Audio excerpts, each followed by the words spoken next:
En Génesis, el hombre no puede tomar del árbol de la vida, pero en Apocalipsis es invitado a hacerlo. En Génesis vemos el comienzo del dolor, del quebranto, del sufrimiento y de la muerte, y en Apocalipsis ya no habrá más enfermedad, ni dolores, ni lágrimas, ni muerte, porque todo eso será cosa del pasado. Ahora, ¿cuál es la llave dorada para entender Apocalipsis? Bueno, no es ninguna cosa misteriosa, oculta o secreta. Es el verso 19 del capítulo 1. A Juan se le comisionó para que escribiera: escribe las cosas que has visto, y las que son, y las que han de ser después de estas. Yo crecí en West Palm Beach, en la Florida, y no tenía dinero para comprar refrescos y cosas por el estilo. Así que trepaba a los árboles cocoteros, hacía caer algunos cocos, les hacía un orificio y bebía esa deliciosa agua de coco. Ahora, pelar un coco era algo muy fácil para mi hermano y para mí. Tumbábamos muchos cocos, los pelábamos diestramente y los vendíamos a los turistas. Yo podía pelar y abrir un coco en menos de un minuto, porque Dios puso algo así como costuras en la corteza del coco, y descubrí que era fácil pelar un coco descosiendo esas costuras. A veces los turistas nos compraban los cocos, pero con la condición de que los abriéramos y los peláramos en su presencia. Los que no saben abrir cocos usan serruchos, martillos, destornilladores y quién sabe cuántas otras herramientas y no logran abrir un coco. Esto es un símil de lo que muchos hacen con la Biblia. Tratan de abrirla usando las herramientas que no deben usar. Quieren saber el contenido de Apocalipsis sin saber en dónde están las costuras que al descoserlas revelarán el contenido de la palabra de Dios.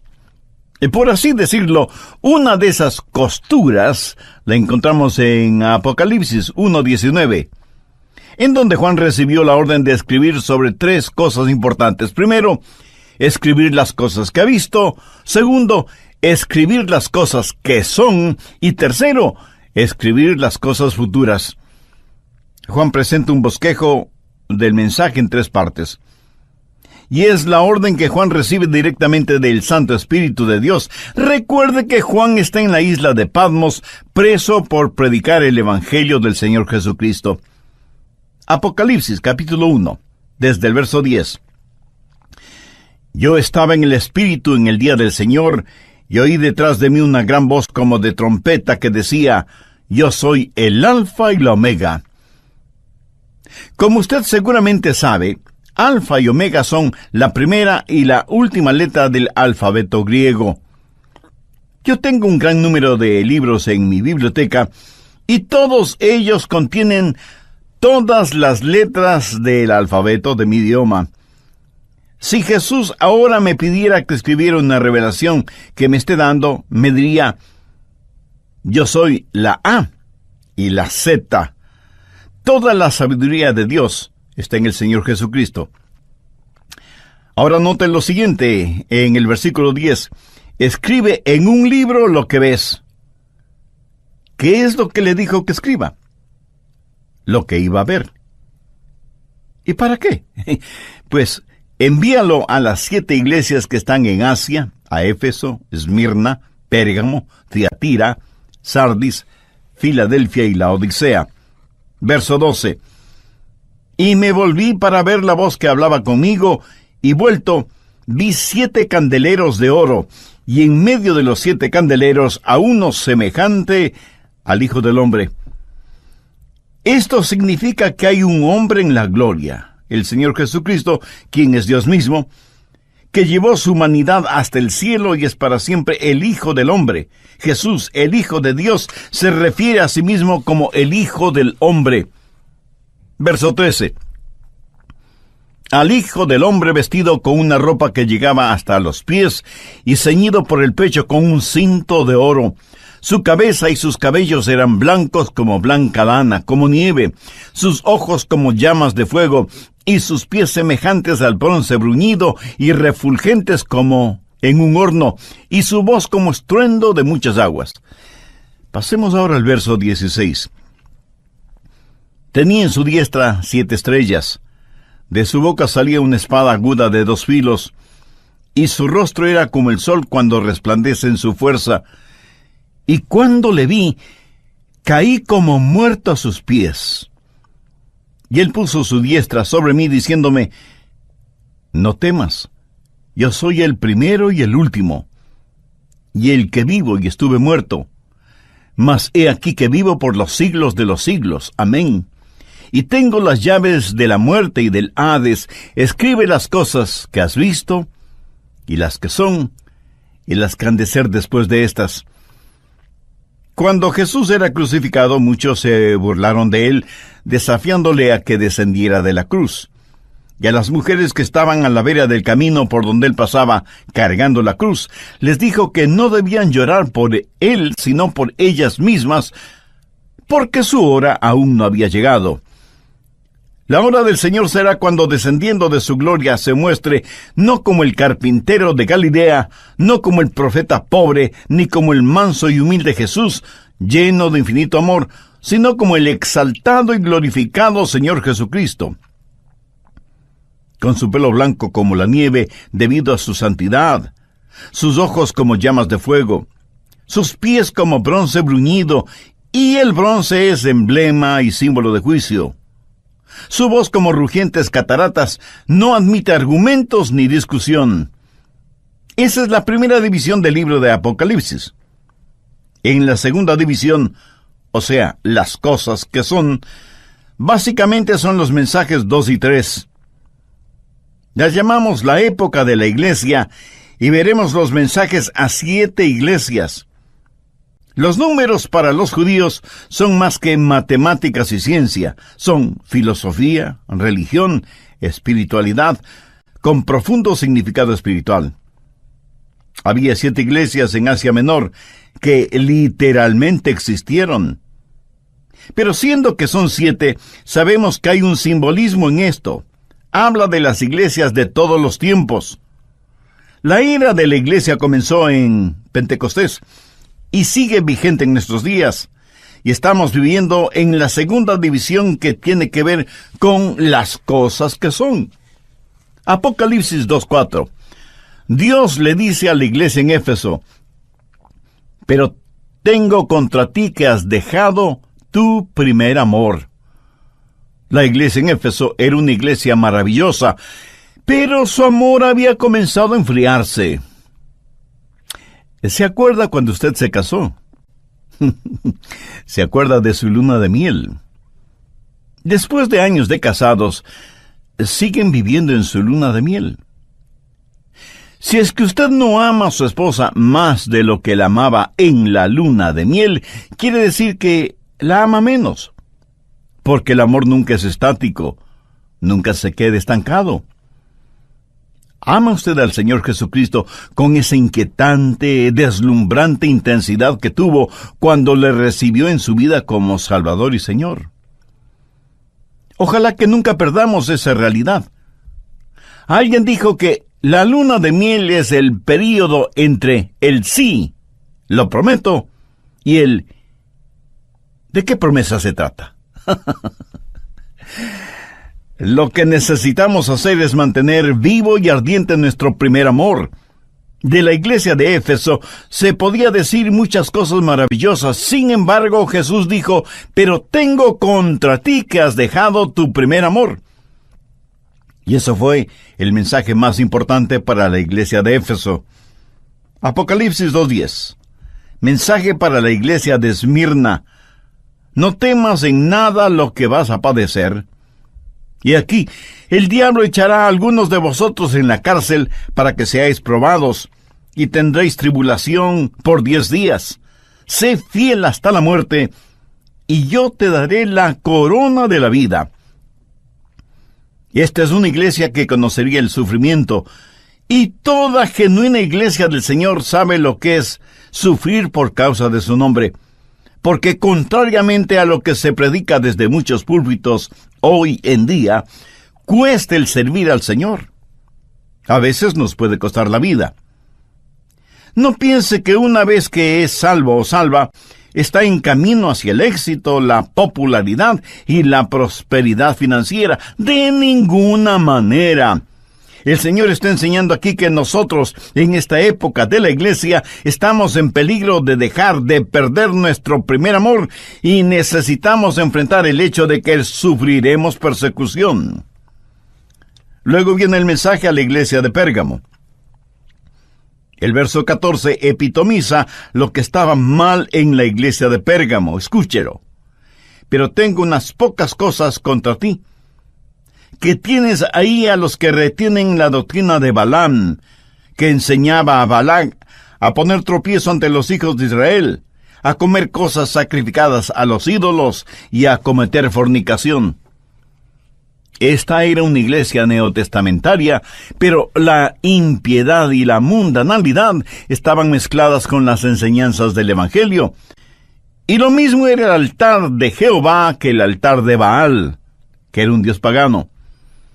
Y eso mismo es lo que está sucediendo en muchas iglesias en la actualidad. En muchas iglesias se justifica el aborto indiscriminado y muchos llamados reverendos pontifican acerca de la conveniencia de eliminar bebés mediante el aborto. ¿Sabe? Los sacerdotes de Baal hacían exactamente lo mismo. En algunas iglesias mal llamadas iglesias cristianas, no solamente se defiende, sino que se acepta la sodomía y la homosexualidad, diciendo que somos no cristianos si es que no toleramos estos nuevos estilos de vida, porque Dios, que es todo amor, seguramente los aprueba. Bueno, yo no sé qué Biblia tienen para asegurar semejante barbaridad, porque no solo que Dios no aprueba eso, sino que dice que es abominación delante de sus ojos. Y aquí dice que esta iglesia de Pérgamo estaba mezclando las cosas, y eso fue un peligro entonces tanto como lo es en nuestros días. Apocalipsis 2:20 es el mensaje para la iglesia de Tiatira. Pero tengo una cosa contra ti, que toleras que esa mujer Jezabel, que se dice profetiza, enseñe y seduzca a mis siervos a fornicar y a comer cosas sacrificadas a los ídolos. Aquí se habla de la infiltración del feminismo, y Dios menciona a una autodenominada profetisa y la compara a Jezabel del Antiguo Testamento, introduciendo herejías dentro de la iglesia. En nuestros días se piensa que no es cristiano el estar firme en contra de la herejía. En Apocalipsis 3:1 tenemos el mensaje para la iglesia de Sardis. Escribe al ángel de la iglesia de Sardis, el que tiene los 7 espíritus de Dios y las 7 estrellas, dice esto: yo conozco tus obras, que tienes nombre de que vives y estás muerto. Esta era una iglesia que tenía grandes programas y fiebre de actividad. Era la iglesia más activa en la ciudad. Tenía apariencia de estar viva, pero en realidad estaba muerta. Pudiera haber estado bien organizada. Pero mi amigo, en un cementerio también hay organización. Me imagino que esta iglesia tenía un comité que supervigilaba al comité de promoción. Tenía todo, menos vida. Las iglesias como tales, bien organizadas, necesitan preocuparse por tener vida y no solo por tener un nombre. Pero gracias a Dios que hubo una iglesia cuyo distintivo fue el amor. Apocalipsis 3, versos 7 y 8. Escribe al ángel de la iglesia de Filadelfia: esto dice el santo, el verdadero, el que tiene la llave de David, el que abre y ninguno cierra, y cierra y ninguno abre. Yo conozco tus obras. He aquí, he puesto delante de ti una puerta abierta. ¿Sabe usted lo que significa Filadelfia? Significa amor fraternal. Esta era una iglesia donde todos se amaban mutuamente. Una iglesia está compuesta por personas que tienen toda clase de ideas acerca de la música, si tradicional o contemporánea. Algunas quieren levantar las manos en adoración y alabanza, otras no.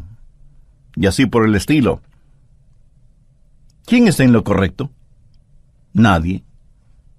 ¿Quién está en lo incorrecto? Nadie. Lo importante no es el tratar de imponer mi estilo o mi gusto como una señal de superespiritualidad. Lo que debe mantenernos unidos es el amor que tenemos en el Señor Jesucristo. Escúcheme. Es muy fácil encontrar errores para no estar de acuerdo con los demás. Y aquí debo confesar algo. A veces yo no estoy de acuerdo conmigo mismo. Pero debemos entender lo siguiente: debemos sentir y practicar el amor fraternal. Satanás siempre preferirá el estar en medio de cristianos que no se aman, que vender pornografía, licores o drogas.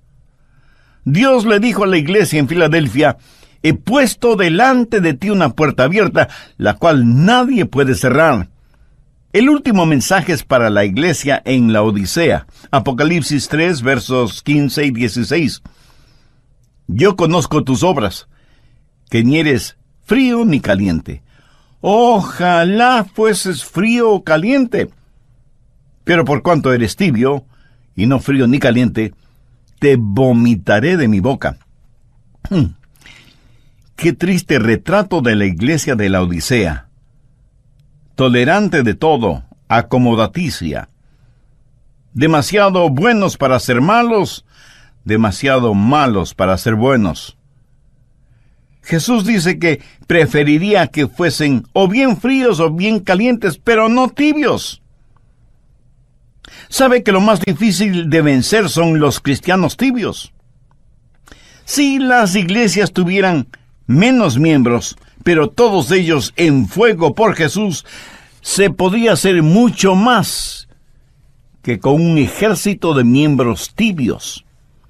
Y cuando Jesús dice: pero por cuanto eres tibio y no frío ni caliente, te vomitaré de mi boca, en español común y corriente quiere decir: tu comportamiento me enferma hasta el punto de querer vomitar.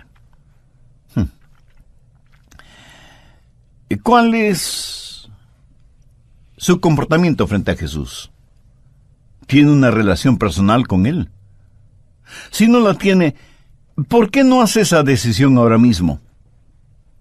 Converse con Dios este mismo momento y dígale: querido Dios, confieso que no me he interesado en las cosas tuyas. He sido más bien tibio en mi relación contigo, pero no quiero seguir siéndolo. Señor Jesús, sé que moriste en la cruz para perdonar mis pecados, y este momento, por fe, deposito toda mi confianza en ti. Ven a morar en mi corazón como mi Salvador y mi Señor. Hazme la clase de persona que tú quieres que sea. Lo pido en tu santo nombre. Amén. Si usted hizo esa decisión por Cristo, la paz y el perdón de Dios serán una realidad en su vida. ¿Tendría la amabilidad de escribirnos contándonos acerca de su decisión? Su carta no solo que será de bendición y ánimo para nosotros y nuestro Ministerio de Estudios Bíblicos Radiales, sino que también nos dará la oportunidad de orar por usted y su nueva vida como creyente en el Señor Jesucristo. Es un placer poner a su disposición en CD un panorama de Apocalipsis. Adquiera su copia en nuestra página elamorquevale.org o sírvase llamarnos dentro de los Estados Unidos al 1-800-647-9400. Repito, 1-800-647-9400. Asimismo, este mensaje, un panorama de Apocalipsis, puede descargarse en MP3 por un módico precio. Un panorama de Apocalipsis es parte de la serie de 8 mensajes Recordando el Mañana. Encontrará la serie completa Recordando el Mañana en elamorquevale.org o llámenos dentro de los Estados Unidos al 1-800-647-9400. Nuevamente, 1-800-647-9400. Y nuestra dirección, El Amor que Vale, P.O. Box 38400, Memphis, Tennessee 38183, Estados Unidos. Contáctenos y adquiérala hoy en oferta especial. Deseamos expresarle nuestra más sincera gratitud, primero por su fiel sintonía y segundo, por sus oraciones y el apoyo financiero que nos brindan. Pues, escuche. Flavia de Argentina dice: les agradezco su programación, que es de mucha ayuda para una mujer como yo. Gracias a su programación, volví al camino del Señor y hoy ya no estoy sola, ahora tengo a Jesús. Gloria a Dios. Ore y pregúntele a Dios cómo usted podría contribuir para continuar proclamando en su comunidad que Jesucristo es el amor que vale.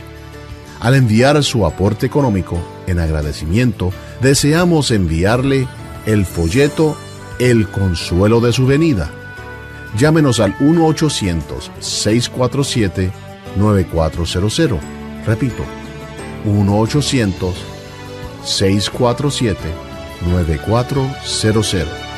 Solicite el folleto El Consuelo de su Venida al enviar su donativo a El Amor que Vale, P.O. Box 38400, Memphis, Tennessee 38183, Estados Unidos. O visite elamorquevale.org. Soy Andrés García Vigio y ha sido un placer estar con usted hoy. Aprovechamos para agradecer a Maritza Edmiston y Lenín de Llanón por la producción de esta enseñanza. Oramos que las enseñanzas claras y prácticas del pastor Adrian Rogers le ayuden a conocer el amor de Cristo más profundamente y que usted crezca y que se acerque aún más a Él a través de lo que Dios revela a su corazón y saber que Jesús es, en verdad, el amor que vale. Las 7 iglesias de Asia Menor y mencionadas en Apocalipsis 1:11 son representativas de las iglesias de todos los tiempos, desde Pentecostés hasta nuestros días. Por lo tanto, estamos viviendo las cosas que son. Y esta es la segunda división del libro de Apocalipsis. La tercera división tiene que ver con las cosas que han de ser después de estas, y estas comienzan en Apocalipsis 4:1. Después de esto miré, y he aquí una puerta abierta en el cielo, y la primera voz que oí como de trompeta, hablando conmigo, dijo: sube acá, y yo te mostraré las cosas que sucederán después de estas. Desde el capítulo 4 hasta el final de Apocalipsis, ya no se mencionará a la iglesia nombrada repetidamente en los 3 primeros capítulos. Recuerde lo que dice Juan: después de estas cosas oí una voz como de trompeta. La Biblia dice que al sonido de la trompeta van a suceder cosas interesantes. Busque 1 Corintios 15:52. En un momento, en un abrir y cerrar de ojos, a la final trompeta. Y en 1 Tesalonicenses 4:16 leemos: porque el Señor mismo, con voz de mando, con voz de arcángel y con trompeta de Dios, descenderá del cielo, y los muertos en Cristo resucitarán primero. ¿Qué es lo que leímos en Apocalipsis 4:1? Oí una voz como de trompeta diciendo: sube acá. Esto es, en reunirnos con el Señor. Y Juan, en el Espíritu, experimentó esto. Dios le dio un atisbo de su gloria, del futuro, para que hable de la tercera división, las cosas por venir. ¿Cuándo sucederán? Pues en cualquier momento. Busque Mateo 24 desde el verso 36. Jesús está hablando y dice: pero del día y la hora nadie sabe, ni aun los ángeles del cielo, sino solo mi Padre. Mas como en los días de Noé, así será la venida del Hijo del Hombre. Ahora demos un pequeño salto hasta el verso 44. Por tanto, también vosotros estad preparados, porque el Hijo del Hombre vendrá a la hora que no pensáis. Algunos enseñan que la iglesia experimentará la gran tribulación, y eso no es cierto. Por el contrario, dice que todo será como en los días de Noé, cuando todos se dedicaban a cosas cotidianas, no necesariamente buenas o encomiables, hasta que súbitamente y en forma cataclísmica vino el diluvio y se los llevó a todos. Si yo supiera que Jesús viene al final de la tribulación, sabría exactamente hasta la hora de su venida. ¿Por qué? Porque la tribulación durará 7 años. Podría estar contando los días, y en vez de mirar por Jesús, podría estar mirando por el anticristo, si es que estuviera esperando ver señales en vez de esperar a Cristo. Pero la Biblia enseña que al final de la era de la iglesia, en cualquier momento, el Señor puede venir, que la trompeta sonará, y que Jesús llamará a los suyos para que estén con Él. Apocalipsis 4:1 es el comienzo de la tercera división, o sea, las cosas que sucederán después de estas. ¿Qué sucederá después del rapto? Escúcheme, cuando la iglesia sea quitada de la tierra, la sal y la luz desaparecerán. El Espíritu Santo se apartará. Y la bestia que sale del mar, el anticristo, será presente. Y será el tiempo de la gran tribulación. Apocalipsis 6:17, porque el gran día de su ira ha llegado, ¿y quién podrá sostenerse en pie? La tribulación es la ira de Dios derramada sobre la tierra, y la Biblia dice concerniente a la iglesia que Dios ha determinado que su ira no será sobre aquellos que son salvos mediante el Señor Jesucristo. Dios nunca derramará su ira sobre sus hijos. Y como hijos, somos el objeto de la disciplina de Dios, pero jamás de la ira de Dios. La ira de Dios es solo para aquellos que han rechazado al Señor Jesucristo. Después del rapto vendrá el gran día de la ira de Dios. ¿Y quién podrá sostenerse en pie frente a la ira divina? Busque Apocalipsis 9:6. Y en aquellos días los hombres buscarán la muerte, pero no la hallarán, y ansiarán morir, pero la muerte huirá de ellos. Lo que nosotros ahora llamamos muerte será un descanso y un alivio frente a los horrores de la tribulación, que será un tiempo terrible que durará 7 años. Qué triste el día cuando se escuche el llanto, la angustia, la desesperación de los perdidos, cuando sepan su destino. E implorarán a las rocas y a las montañas que les sepulten, y orarán, pero será demasiado tarde. Si en la primera venida de Jesús usted no se salva, en la segunda venida usted ciertamente será condenado. El rapto es el primer paso de las cosas que serán. Segundo, al ya no estar el Espíritu Santo y la Iglesia en el mundo, la corrupción moral y las tinieblas espirituales serán evidencia de la gran tribulación. ¿Cuándo terminará la gran tribulación? Recuerde que durará 7 años. Por el libro de Daniel y del Apocalipsis, sabemos que este período de 7 años terminará con la batalla de Armagedón.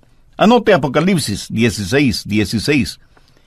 Y los reunió en el lugar que en hebreo se llama Armagedón. Armagedón actualmente significa el monte de Megiddo, que es un lugar en la planicie de Jezreel.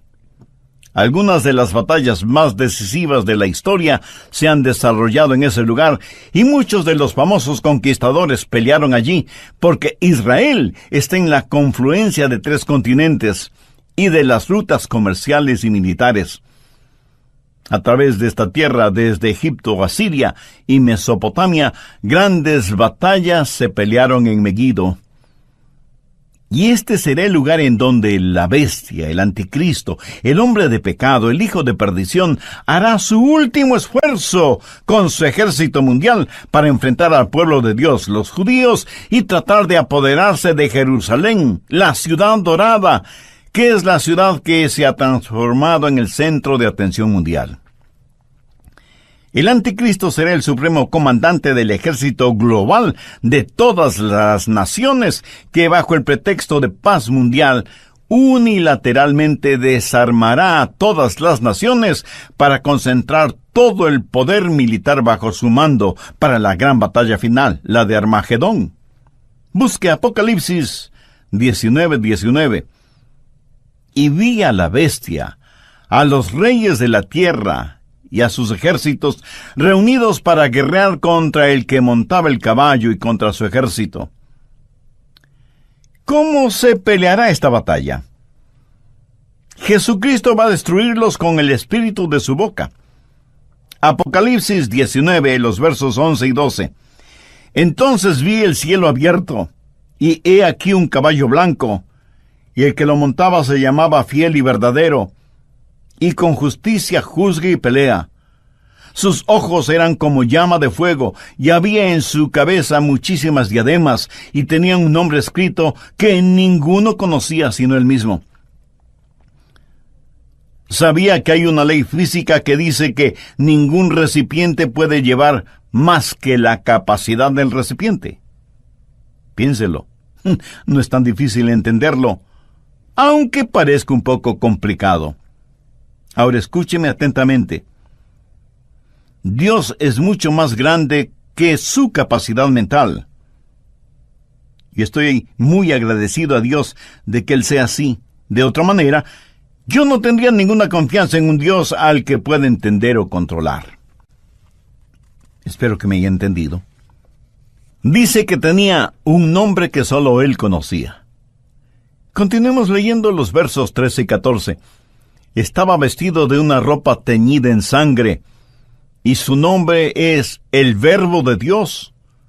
Y los ejércitos celestiales, vestidos de lino finísimo, blanco y limpio, le seguían en caballos blancos. ¿Quiénes forman estos ejércitos celestiales? Los santos de todos los tiempos, transformados a semejanza de Jesucristo, vestidos con lino finísimo. Nosotros, sus santos, venimos con Él, con quien hemos tenido una luna de miel por 7 años, mientras las llamas de la tribulación calcinaban la tierra. Entonces Él viene para la batalla de Armagedón, cuando los hombres mortales y el Dios inmortal se enfrentarán, y esa batalla será ganada con su palabra. La Biblia dice que Él destruirá la bestia con la espada que sale de su boca, o sea, con su palabra. Ahí estará el anticristo con sus sofisticadas y supermodernas y tecnológicamente insuperables armas, propias de una película de ciencia ficción. Y aquí vienen los ejércitos celestiales. Y en el momento preciso, el Señor hablará y eliminará a sus enemigos para siempre. La Biblia dice en Hebreos 4:12, porque la palabra de Dios es viva y eficaz y más cortante que toda espada de 2 filos. ¿Cuáles son las cosas que hemos visto? A Cristo glorificado. ¿Cuáles son las cosas que son? La era de la iglesia. ¿Cuáles son las cosas que serán? Primero, el rapto, luego la tribulación, después la batalla de Armagedón. ¿Qué sucederá después del Armagedón? El milenio, o sea, el reino de Dios en la tierra por 1000 años. Busque, por favor, Apocalipsis 26. Bienaventurado y santo el que tiene parte en la primera resurrección. La segunda muerte.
no tiene potestad sobre estos, sino que serán sacerdotes de Dios y de Cristo, y reinarán con él 1000 años.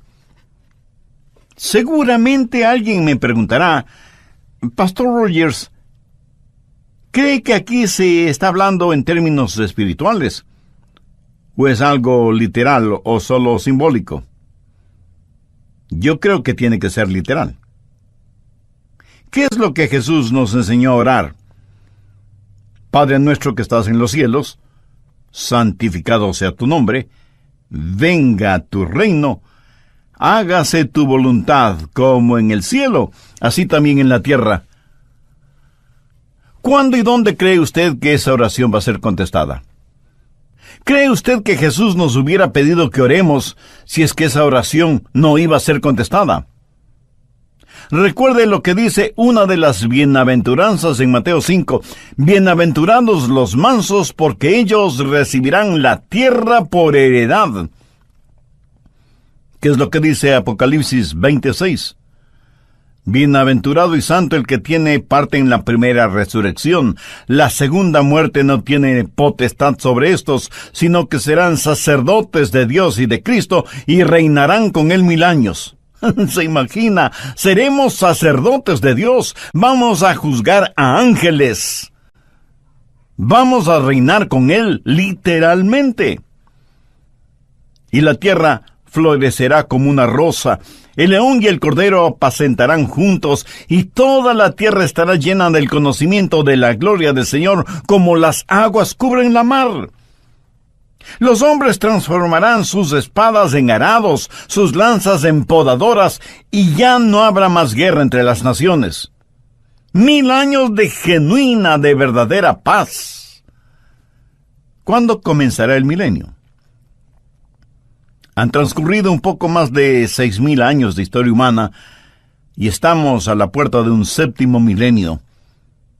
No necesariamente de acuerdo a los calendarios humanos, sino de acuerdo al calendario de Dios. Y no debemos perder el tiempo poniendo fechas para estos acontecimientos, pero sí debemos estar preparados porque ya vemos algunas señales. Por ejemplo, la situación mundial empeora cada día. Parece que ya hemos llegado al fondo de la depravación, de la blasfemia, de la arrogancia, de la incredulidad. Señales de los tiempos.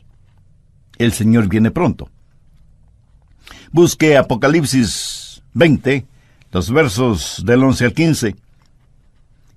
Y vi un gran trono blanco y al que estaba sentado en él, delante del cual huyeron la tierra y el cielo, y ningún lugar se encontró para ellos. Y vi a los muertos grandes y pequeños de pie ante Dios. Y los libros fueron abiertos. Y otro libro fue abierto, el cual es el libro de la vida. Y fueron juzgados los muertos por las cosas que estaban escritas en los libros según sus obras. Y el mar entregó los muertos que había en él. Y la muerte y el Hades entregaron los muertos que había en ellos. Y fueron juzgados cada uno según sus obras. Y la muerte y el Hades fueron lanzados al lago de fuego. Esta es la segunda muerte. Y el que no se halló inscrito en el libro de la vida fue lanzado al lago de fuego.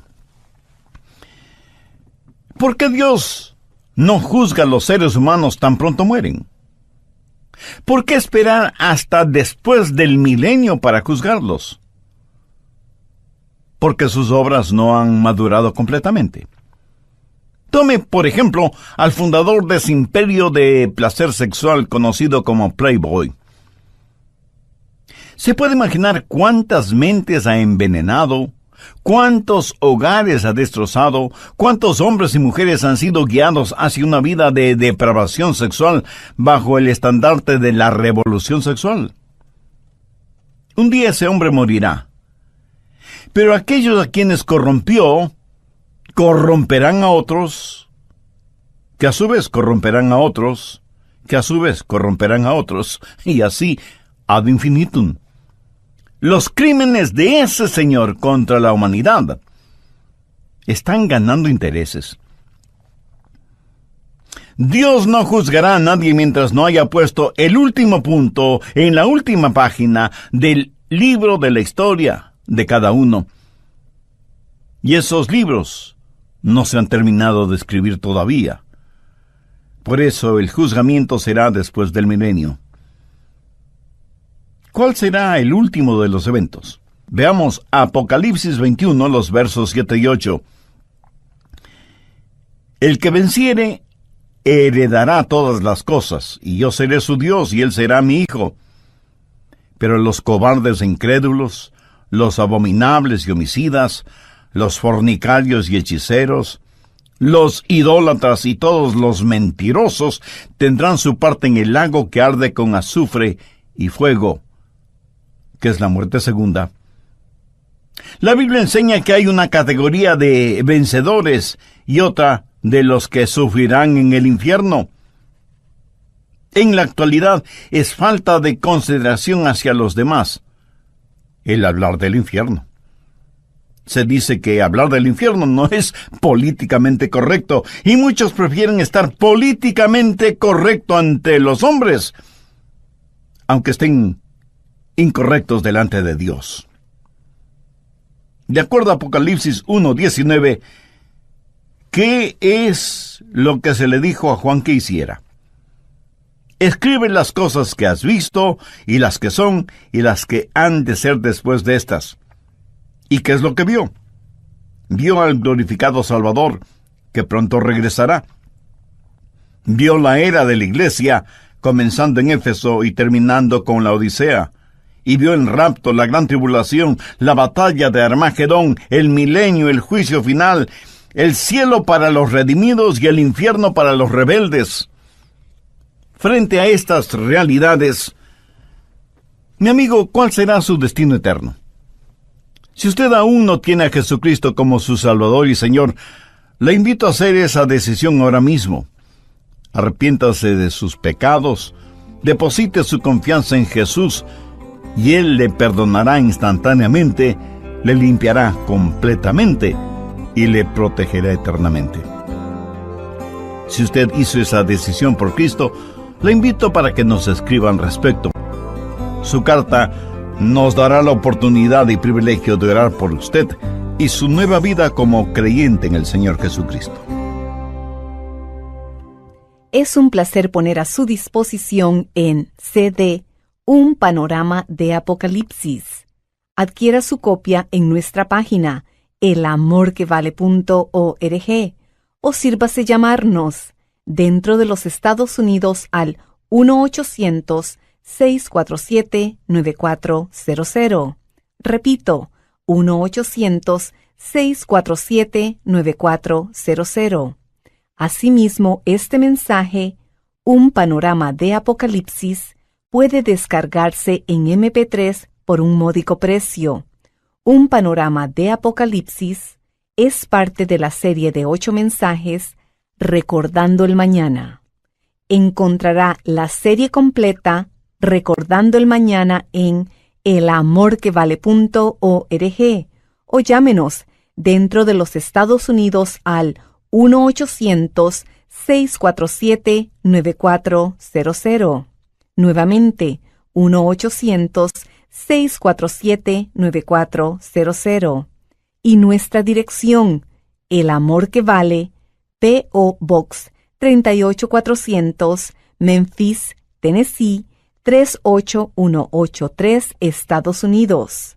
Contáctenos y adquiérala hoy en oferta especial. Deseamos expresarle nuestra más sincera gratitud, primero por su fiel sintonía, y segundo, por sus oraciones y el apoyo financiero que nos brindan. Pues, escuche. Geraldine desde Chile escribe: Estoy en una etapa de mi vida tremendamente difícil y las predicaciones del amor que vale han sido un alivio y una gran bendición para mi vida y mi familia. Gloria a Dios. Conmigo y vuelto, vi 7 candeleros de oro, y en medio de los 7 candeleros a uno semejante al Hijo del Hombre. Esto significa que hay un hombre en la gloria, el Señor Jesucristo, quien es Dios mismo, que llevó su humanidad hasta el cielo y es para siempre el Hijo del Hombre. Jesús, el Hijo de Dios, se refiere a sí mismo como el Hijo del Hombre. Verso 13. Al Hijo del Hombre vestido con una ropa que llegaba hasta los pies y ceñido por el pecho con un cinto de oro. Su cabeza y sus cabellos eran blancos como blanca lana, como nieve, sus ojos como llamas de fuego, y sus pies semejantes al bronce bruñido y refulgentes como en un horno, y su voz como estruendo de muchas aguas. Pasemos ahora al verso 16. Tenía en su diestra 7 estrellas. De su boca salía una espada aguda de 2 filos, y su rostro era como el sol cuando resplandece en su fuerza. Y cuando le vi, caí como muerto a sus pies. Y él puso su diestra sobre mí, diciéndome: no temas, yo soy el primero y el último, y el que vivo y estuve muerto. Mas he aquí que vivo por los siglos de los siglos. Amén. Y tengo las llaves de la muerte y del Hades. Escribe las cosas que has visto, y las que son, y las que han de ser después de estas. Cuando Jesús era crucificado, muchos se burlaron de él, desafiándole a que descendiera de la cruz. Y a las mujeres que estaban a la vera del camino por donde él pasaba, cargando la cruz, les dijo que no debían llorar por él, sino por ellas mismas, porque su hora aún no había llegado.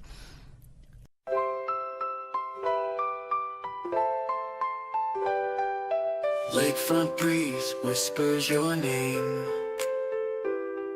City lights dancing in neon flame. Heartbeats quick in a sweet refrain. Your laugh cuts through the summer rain. Electric dreams in your eyes so bright. Bassist grooves with all his might. Holding hands beneath the Willis Tower's light. This windy city feels just right. The Navy Pier Ferris wheel spins above as the music takes control, whispers of love. Oh darling, this magic won't fade. Beneath the stars a love parade. With you by my side unafraid. Magic's real, forever will stay. Guitar solo sings sweet serenade. Your voice is honey, love sweet parade. Chicago blues melt away the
La hora del Señor será cuando, descendiendo de su gloria, se muestre no como el carpintero de Galilea, no como el profeta pobre, ni como el manso y humilde Jesús, lleno de infinito amor, sino como el exaltado y glorificado Señor Jesucristo, con su pelo blanco como la nieve debido a su santidad, sus ojos como llamas de fuego, sus pies como bronce bruñido, y el bronce es emblema y símbolo de juicio.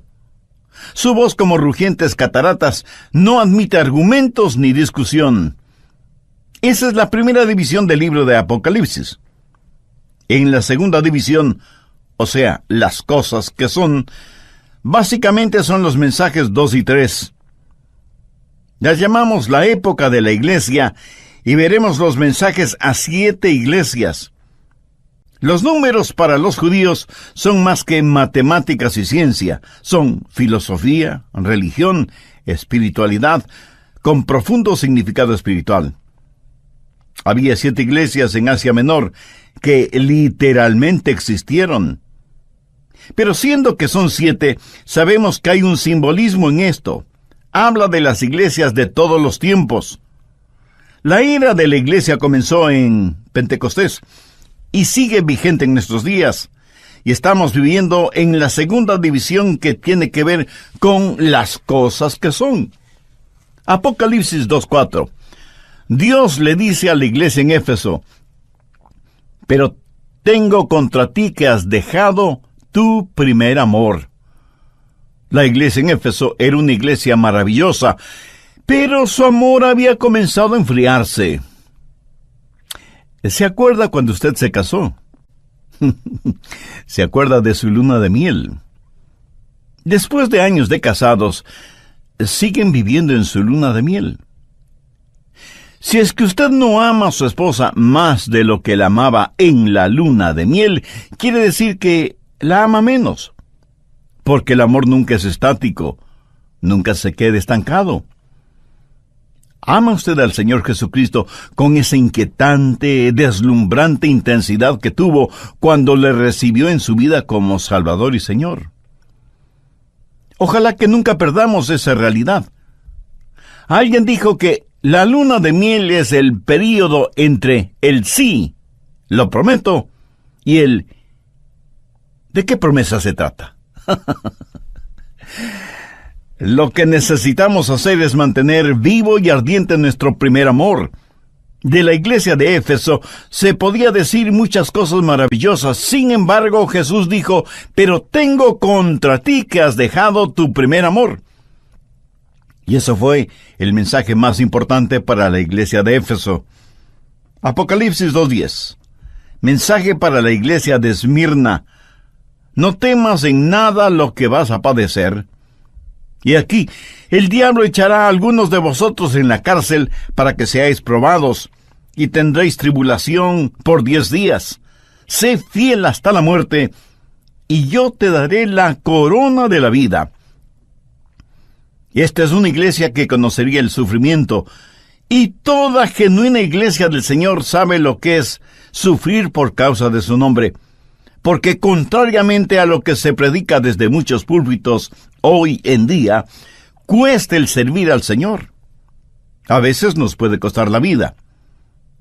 No piense que una vez que es salvo o salva, está en camino hacia el éxito, la popularidad y la prosperidad financiera. De ninguna manera. El Señor está enseñando aquí que nosotros, en esta época de la iglesia, estamos en peligro de dejar de perder nuestro primer amor y necesitamos enfrentar el hecho de que sufriremos persecución. Luego viene el mensaje a la iglesia de Pérgamo. El verso 14 epitomiza lo que estaba mal en la iglesia de Pérgamo. Escúchelo. Pero tengo unas pocas cosas contra ti, que tienes ahí a los que retienen la doctrina de Balaam, que enseñaba a Balac a poner tropiezo ante los hijos de Israel, a comer cosas sacrificadas a los ídolos y a cometer fornicación. Esta era una iglesia neotestamentaria, pero la impiedad y la mundanalidad estaban mezcladas con las enseñanzas del Evangelio. Y lo mismo era el altar de Jehová que el altar de Baal, que era un dios pagano. Y eso mismo es lo que está sucediendo en muchas iglesias en la actualidad. En muchas iglesias se justifica el aborto indiscriminado y muchos llamados reverendos pontifican acerca de la conveniencia de eliminar bebés mediante el aborto. ¿Sabe? Los sacerdotes de Baal hacían exactamente lo mismo. En algunas iglesias mal llamadas iglesias cristianas, no solamente se defiende, sino que se acepta la sodomía y la homosexualidad, diciendo que somos no cristianos si es que no toleramos estos nuevos estilos de vida, porque Dios, que es todo amor, seguramente los aprueba. Bueno, yo no sé qué Biblia tienen para asegurar semejante barbaridad, porque no solo que Dios no aprueba eso, sino que dice que es abominación delante de sus ojos.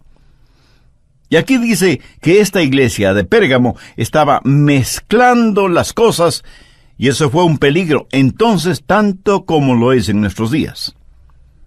Apocalipsis 2:20 es el mensaje para la iglesia de Tiatira. Pero tengo una cosa contra ti, que toleras que esa mujer Jezabel, que se dice profetiza, enseñe y seduzca a mis siervos a fornicar y a comer cosas sacrificadas a los ídolos. Aquí se habla de la infiltración del feminismo, y Dios menciona a una autodenominada profetisa y la compara a Jezabel del Antiguo Testamento, introduciendo herejías dentro de la iglesia. En nuestros días se piensa que no es cristiano el estar firme en contra de la herejía. En Apocalipsis 3:1 tenemos el mensaje para la iglesia de Sardis.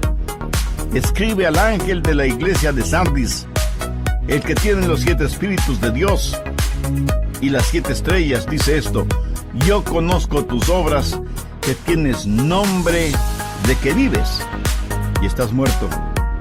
Esta era una iglesia que tenía grandes programas y fiebre de actividad. Era la iglesia más activa en la ciudad. Tenía apariencia de estar viva, pero en realidad estaba muerta. Pudiera haber estado bien organizada. Pero mi amigo, en un cementerio también hay organización. Me imagino que esta iglesia tenía un comité que supervigilaba al comité de promoción. Tenía todo, menos vida.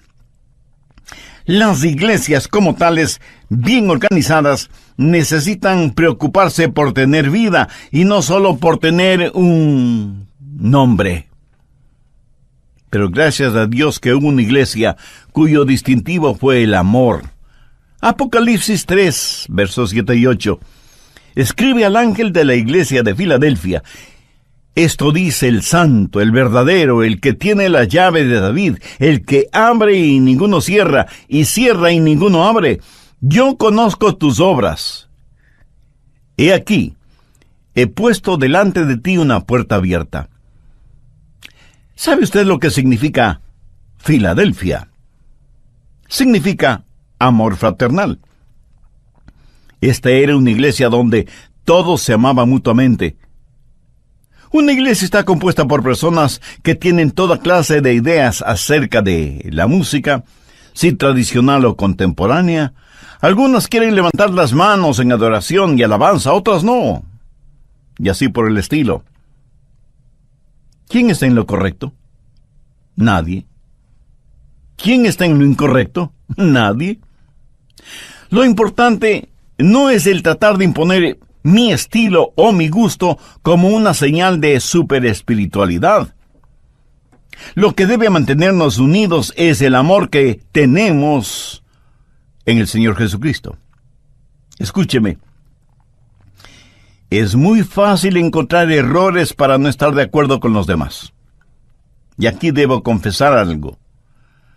A veces yo no estoy de acuerdo conmigo mismo. Pero debemos entender lo siguiente: debemos sentir y practicar el amor fraternal. Satanás siempre preferirá el estar en medio de cristianos que no se aman, que vender pornografía, licores o drogas. Dios le dijo a la iglesia en Filadelfia: he puesto delante de ti una puerta abierta, la cual nadie puede cerrar. El último mensaje es para la iglesia en la Odisea. Apocalipsis 3, versos 15 y 16. Yo conozco tus obras, que ni eres frío ni caliente. Ojalá fueses frío o caliente. Pero por cuanto eres tibio, y no frío ni caliente, te vomitaré de mi boca. Qué triste retrato de la iglesia de la Odisea. Tolerante de todo, acomodaticia. Demasiado buenos para ser malos, demasiado malos para ser buenos. Jesús dice que preferiría que fuesen o bien fríos o bien calientes, pero no tibios. Sabe que lo más difícil de vencer son los cristianos tibios. Si las iglesias tuvieran menos miembros, pero todos ellos en fuego por Jesús, se podría hacer mucho más que con un ejército de miembros tibios. Y cuando Jesús dice: pero por cuanto eres tibio y no frío ni caliente, te vomitaré de mi boca, en español común y corriente quiere decir: tu comportamiento me enferma hasta el punto de querer vomitar.